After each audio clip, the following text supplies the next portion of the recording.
Hey y'all, Mr. P here with a little more discussion on angles. Today we're on our 7th concept of Unit 1. We're going to talk about pairs of angles. So first type of angle pair is a pair of adjacent angles. So obviously a pair means two. And adjacent angles share a common vertex. So the vertex is where the two rays that form each angle meet. And in this case, angle 1 and angle 2 meet at the same vertex right here. They also share a side in common, which means one of the rays that makes angle 1 also makes angle 2, and that's that ray right there in the middle. So they're kind of together, and we actually have seen adjacent angles in the past lesson when we were talking about angle addition. So just to recall, angle 1 plus angle 2 would give you this whole big angle. All those angles that we talked about in the past lesson, those were adjacent angles. We also have complementary angles. And if these sound kind of familiar, it's probably because they are. You most likely discussed these types of angles in 8th grade or sometime in middle school. Complementary angles, they add up to 90 degrees, so the sum is 90 degrees. Here I have an example where the angles are adjacent. So again, they share a common vertex, and they share a common side. And you can see here this little red box tells us that the whole angle, the big angle together, angle 1 plus angle 2, makes a right angle. That's what that box means, and that means that it's 90 degrees. So those must be complementary. If we have a different case like angle A and angle B, where these two angles aren't adjacent, so they don't share a side, they're kind of separate from each other, but their measures 43 and 47 add up to 90, we can still say that they're complementary. Another way you might see this is that the two angles are complements of each other. So it's just another way to use the vocabulary word.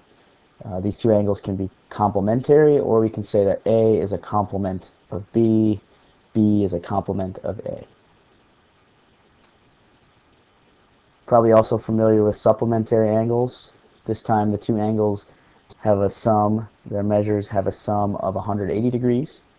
So here we have angle 1 and angle 2 again, but this time they share a common vertex, and the sides that they don't have in common make a straight line.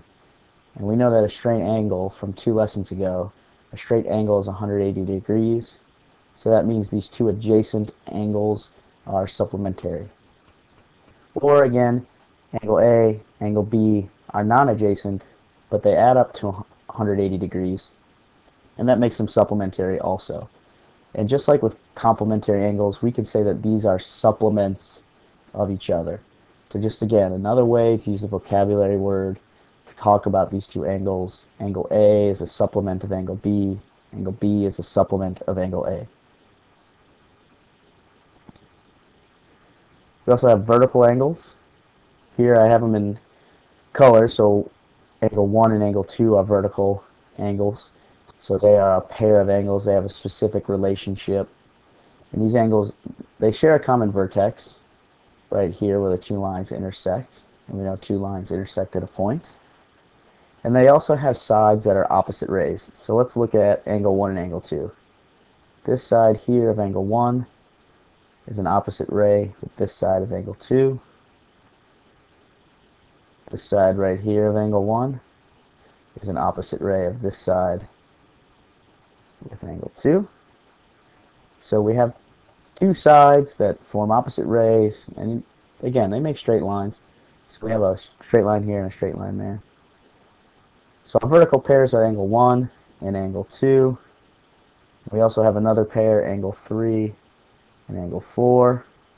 And notice I didn't draw any arrows on these symbols, these curves here. And you should remember from last lesson that that would mean angle 1 is congruent to angle 2.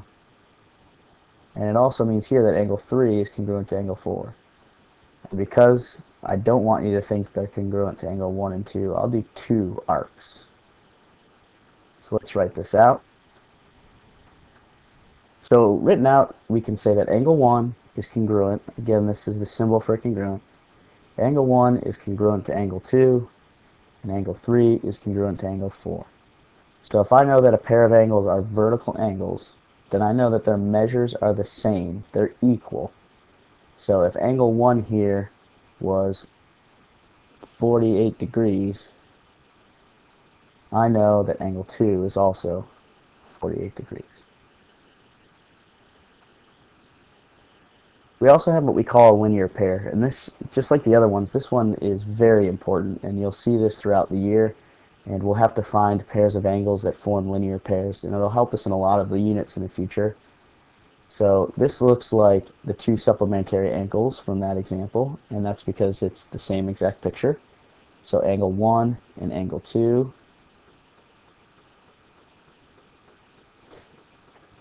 They come together, they're supplementary. They're sides that aren't common, so the non-common sides, they're opposite rays. And just like we said when we talked about supplementary angles, those two sides form a straight line, they make a straight angle, so these two angles are a pair of angles that make a straight line and 180 degrees. So any two angles whose sides are opposite rays and they make a straight line, they will be a linear pair and they will add up to 180 degrees.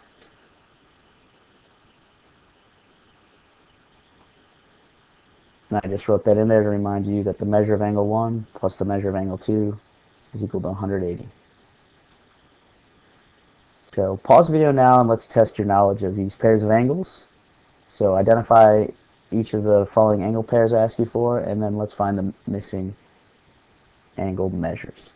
So pause the video now, try those, and then we'll go through the answers. So here you can see I filled in some answers for number 1.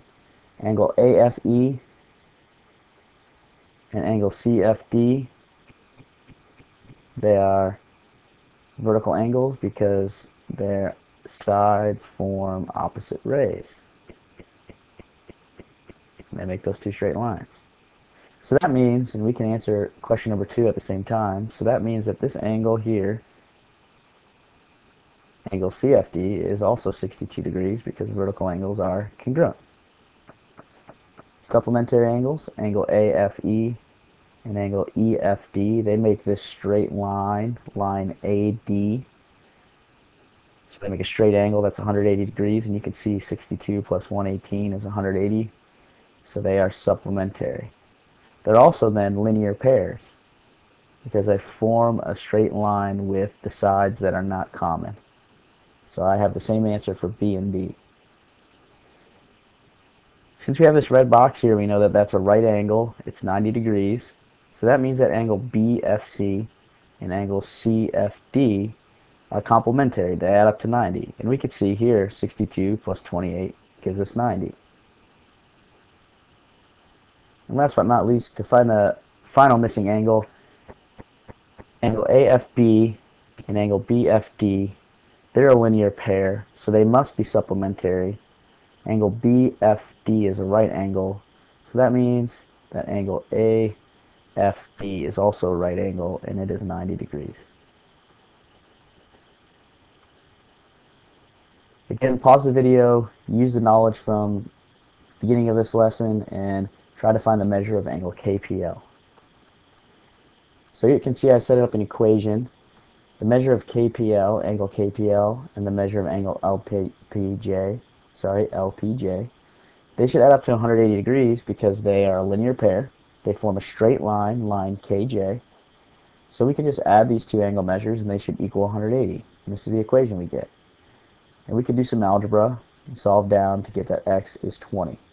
Now, I did not ask you for x, I asked for the measure of angle KPL.